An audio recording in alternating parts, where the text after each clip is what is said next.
Kung ginalam niyo doon kecingkit klik, ngikwa ni bagai ke bangingin le, kung bangila kulado non raai kecingkala, kabalang kecingsian, ye kecak dulu, ban penklan ye la kecak dulu kecing, ban penruspa yang ni kari kecing, mereka habis pek, bomba kalong, apa kecing sinsha jeng ke MBA, gemakin le put, gemakin le dismani, dikran he, itu semua kena tan penek, mereka habis bagi tak kira persyak untuk company susu dihapan pendan okipat ba kaya kebaca apa girls lawan lagi lagi sini se girls lalu untuk kerja tu kena biria apa dia tu kena kita lagi parlok garo style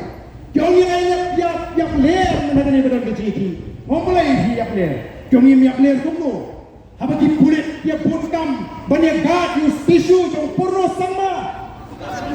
banyak use tissue jauh Conrad Sangma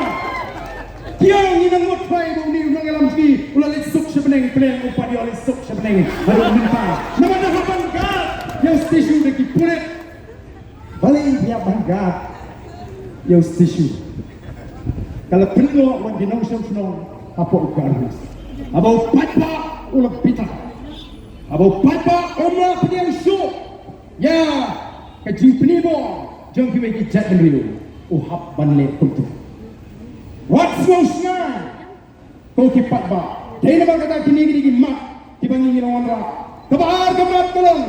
bandai ban pinjinjar yakin nangikai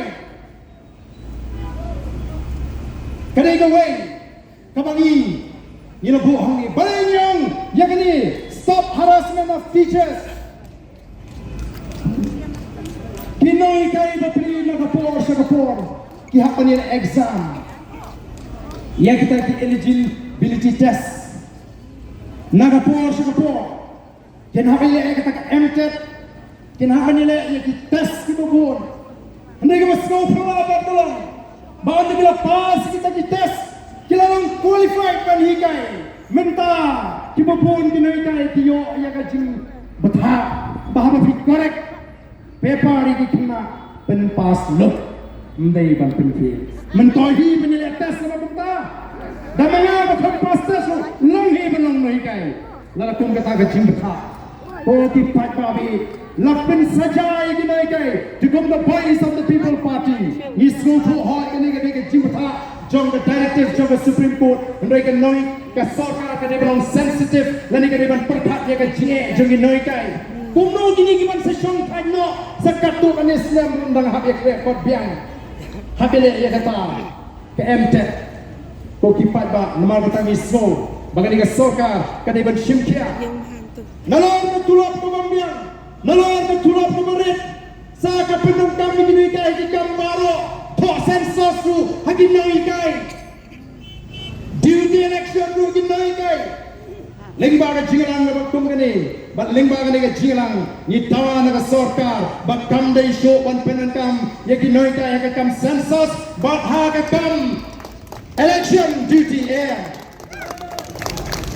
ka kami kai ka la khialo pa itu kumno ka ngin yo bat kumbalong menta ka sorkar ka la ko bagalawan ra ya ka ta reform ha ka education department kilawan ra ay ta ka pini ye ki pulut pisa mereka ke jusah kalau bagi ke bagi keren bagi ke bagi lek ini kai kalau mar pompong ngalah keren dengan ni ya ke cini kedua cini jeng ini kai bikin saya lagi jong ke CPF ke dai ke bagi noi kai kisah ot naga turap ke jong ti bagi jiyo on lagi la syong than ndai minta kami ke notification bagi ni kinoi kai kinu ma shu punyo 6% ya ka CPF ke jong ti ya ka